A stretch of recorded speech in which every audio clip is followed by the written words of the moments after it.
Hello everyone, DBS ম্যাডামের ক্লাসে তোমাদের সকলকে স্বাগতম। আমি ডিবিএস ম্যাডাম। আজকে আমাদের আলোচনার বিষয় ক্লাস 7 হিস্ট্রি। ক্লাস 7-এর হিস্ট্রি চ্যাপ্টার 8-এর থেকে কিছু গুরুত্বপূর্ণ প্রশ্ন উত্তর আমরা দিলাম, ঠিক আছে? অর্থাৎ মোগল সাম্রাজ্যের সংকট, এই চ্যাপ্টার থেকে কিছু প্রশ্ন উত্তর দিলাম, ইম্পর্টেন্ট করতে হবে। শুরু করা যাক, ভিডিওটা লাইক শেয়ার করো।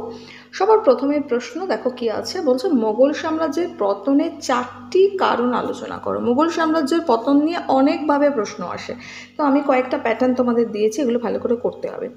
সবার প্রথমে আমি আনসার কীভাবে লিখব না, লিখব সম্রাট বাবর ও আকবরের হাত ধরে যে বিশাল মোগল সাম্রাজ্য প্রতিষ্ঠিত হয়েছিল তা কালের নিয়মে একদিন ধ্বংসপ্রাপ্ত হয়। দিয়ে আমরা মোগল সাম্রাজ্যের পতনের কারণ পয়েন্ট করব, করে 1 নম্বর পয়েন্টে লিখব সাম্রাজ্যের বিশালতা। এই পয়েন্টে লিখব মোগল সাম্রাজ্যের পতনের একটি অন্যতম কারণ ছিল সাম্রাজ্যের বিশালতা। ঔরঙ্গজেবের আমলে মোগল সাম্রাজ্যের সর্বাধিক বিস্তৃতি ঘটে, তবে তার আমলেই সাম্রাজ্যের বিশালতার সুযোগ নিয়ে দেখা দেয় প্রাদেশিক বিদ্রোহ, যা রোধ করার ক্ষমতা পরবর্তী মোগল সম্রাটদের ছিল না।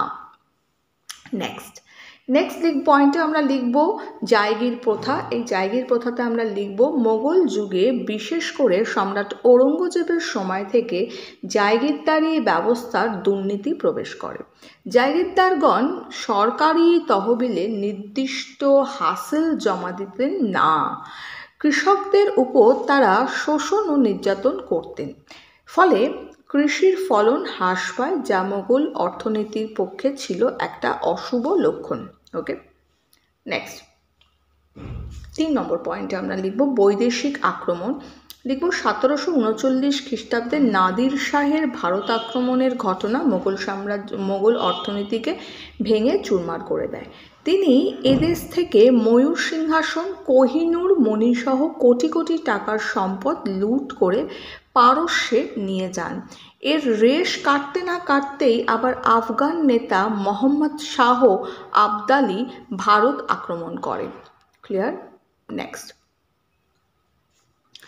4 নম্বর পয়েন্ট দেবো হচ্ছে দরবারি রাজনীতি। এখানে লিখব 1707 খ্রিস্টাব্দে ঔরঙ্গজেবের মৃত্যুর পর থেকেই মোগল দরবারে ইরানি, তুরানি, হিন্দুস্থানি অভিজাতদের মধ্যে বিরোধ চরম আকার ধারণ করে।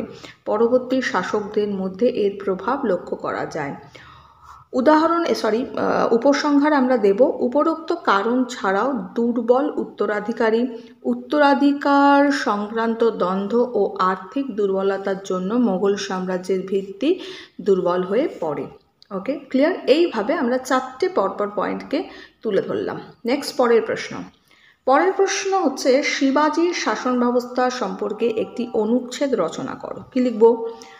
মারাঠি বীর শিবাজি কেবল একজন সমরকুশলী নরপতি ছিলেন না, তিনি ছিলেন একজন সুশাসক। মধ্যযুগের ভারতের ইতিহাসে তার শাসন ব্যবস্থা ছিল একটি বিতর্কিত বিষয়।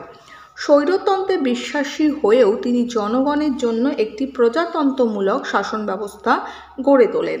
নেক্সট শিবাজির শাসন ব্যবস্থা 1 নম্বর পয়েন্টে লিখব কেন্দ্রীয় শাসন কাঠামো। লিখব শাসন ব্যবস্থায় তিনি ছিলেন সর্বোত্তম কর্তা, তাকে সাহায্য করার জন্য একটি মন্ত্রী পরিষদ বা অষ্টপ্রধান ছিল।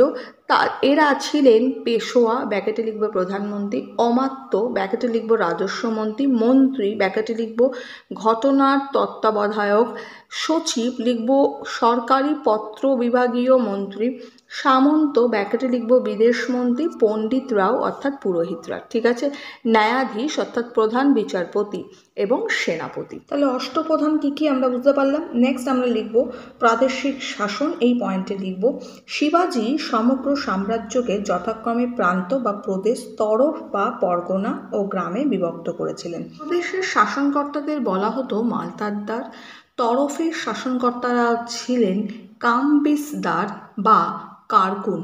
গ্রামের শাসনভার ন্যস্ত ছিল গ্রাম পঞ্চায়েতের ওপর। গ্রামের ওপর থাকতেন দেশপাণ্ডে ও দেশমুখ নামক কর্মচারী। রাজকর্মচারীদের পদ বংশানুক্রমিক ছিল না। হয়ে গেল। তাহলে আমরা এখানটাতে কি লিখলাম না, শিবাজির শাসন ব্যবস্থা, এটা একটা অনুচ্ছেদ করলাম। নেক্সট আমাদের পরের প্রশ্ন, মোগল যুগের শেষ দিকে জায়গিরদারি ও মনসবদারি ব্যবস্থা কেন সংকটের তৈরি হয়েছিল? মোগল সম্রাটদের উপর এই সংকটের কি প্রভাব পড়েছিল? সবার আগে লিখব, মোগল সাম্রাজ্যের শক্তি একটি অন্যতম বুনিয়াদ ছিল জায়গিরদারি ব্যবস্থা। জাস্ট আ সেকেন্ড। কিন্তু সম্রাট ঔরঙ্গজেবের সময় থেকেই এই ব্যবস্থার সংকট দেখা যায়। জায়গিরদারি ও মনসবদারি ব্যবস্থার সংকটের কারণ 1 নম্বর পয়েন্টে আমরা লিখব হাসিল ঘাটতি। এখানে লিখব জাহাঙ্গীর ও ঔরঙ্গজেবের রাজত্বকালে জায়গিরদারের সংখ্যা বৃদ্ধি পায়, কিন্তু সে তুলনায় কৃষি জমির পরিমাণ বৃদ্ধি পায়নি আর কি। জাহাঙ্গীরের আমলেই হাসিলের রাজস্ব বাবদ আদায়ের পরিমাণ দারুণভাবে হ্রাস পায়। সাম্রাজ্যের আয়ের উৎস কমে যেতে থাকে, ফলে সাম্রাজ্যের অর্থনীতিতে প্রবল চাপ পড়তে থাকে। নেক্সট ক্ষয়েরটা বলছে জায়গির লাভের আশা শুরু হয় গোষ্ঠীদ্বন্দ্ব ও দলাদলি। দক্ষিণ ভারতের অভিজাতদের সমর্থন লাভের জন্য শাহজাহান সেখানে বহু মনসব দান করেছিলেন। আর মনসব লাভের আশায় দিল্লিতে উৎকোচ প্রদান থেকে শুরু করে গোষ্ঠীদ্বন্দ্ব ও দলাদলি শুরু হয়ে যায়। গ পয়েন্ট করে লিখব জায়গিরদারদের দুর্নীতি। এখানে লিখব মনসবদারগণ ও দুর্নীতি আশ্রয় গ্রহণ করত। জায়গিরদারগণ বেশি আয়ের লোভে বেশি করে রাজস্ব আদায় করত, যদিও এই অতিরিক্ত হাসিল সরকারের তহবিলে জমা পড়তো না, মানে যেটা অতিরিক্ত নিত সেটা সরকারে জমা করতো না আর কি। যথেষ্ট মনসব দান, এখানে লিখব মনসব লাভের আশায় শুরু হয় অভিজাতদের মধ্যে গোষ্ঠীদ্বন্দ্ব ও দলাদলি। শাহজাহানের সময় প্রায় 7,000 জন মনসবদার ছিলেন। ঔরঙ্গজেবের আমলে এর পরিমাণ দ্বিগুণ বৃদ্ধি পায়। দক্ষিণ ভারতের অভিজাতদের সমর্থন লাভের জন্য তিনি সেখানে বহু মনসব দান করেছিলেন। নেক্সট প্রভাবে আমরা লিখব মনসবদারি ও জায়গিরদারি সংকটের ফলে মুঘল সাম্রাজ্যে একটি জটিল পরিস্থিতি তৈরি হয়, যা মুঘল সাম্রাজ্যের পতনকে অনিবার্য করে তোলে। পরের প্রশ্ন হচ্ছে সম্রাট ঔরঙ্গজেবের শাসনকালে মোগল সাম্রাজ্যের সামগ্রিক অবস্থা বিষয়ে তোমার মতামত। ওকে, তাহলে সম্রাট ঔরঙ্গজেবের শাসনকালে মোগল সাম্রাজ্যের অবস্থা, এটা লিখব সম্রাট ঔরঙ্গজেবের শাসনকালে মোগল সাম্রাজ্যের সামগ্রিক অবস্থা সম্পর্কে মূল্যায়ন করে বলা যায় ড্যাশ দিয়ে লিখব সাম্রাজ্যের পরিধি বৃদ্ধি। এই পয়েন্টে লিখব মোগল সম্রাট ঔরঙ্গজেবের শাসনকালে সাম্রাজ্যের পরিধি বেড়ে গিয়েছিল ও মনসব নিয়ে অভিজাতদের মধ্যে দ্বন্দ্ব শুরু হয়। আঞ্চলিক শক্তির উদ্ভব, এই পয়েন্টে লিখব ঔরঙ্গজেবের আমলে মারাঠাদের মতো নানা আঞ্চলিক শক্তি উদ্ভব হয়। এই শক্তিগুলো মোগল সাম্রাজ্যের সার্বভৌমত্বকে অস্বীকার করে, ফলে মোগল সাম্রাজ্যের সংহতি বিনষ্ট হয়। নেক্সট মোগলদের শ্রেষ্ঠত্বে আঘাত, এই পয়েন্টে লিখব ঔরঙ্গজেবের আমলে শিখদের সঙ্গেও দ্বন্দ্ব দেখা দিয়েছিল, ফলে মোগলরাই সর্বশ্রেষ্ঠ এই ধারণায় চরমভাবে আঘাত আসে। নেক্সট হচ্ছে কৃষক বিদ্রোহ, এটা হচ্ছে এছাড়া এ সময় সংগঠিত হয়েছিল জাট ও সৎনামী কৃষকদের বিদ্রোহ, যা মোগল সাম্রাজ্যের অস্তিত্বকে অনেকখানি দুর্বল করে দিয়েছিল।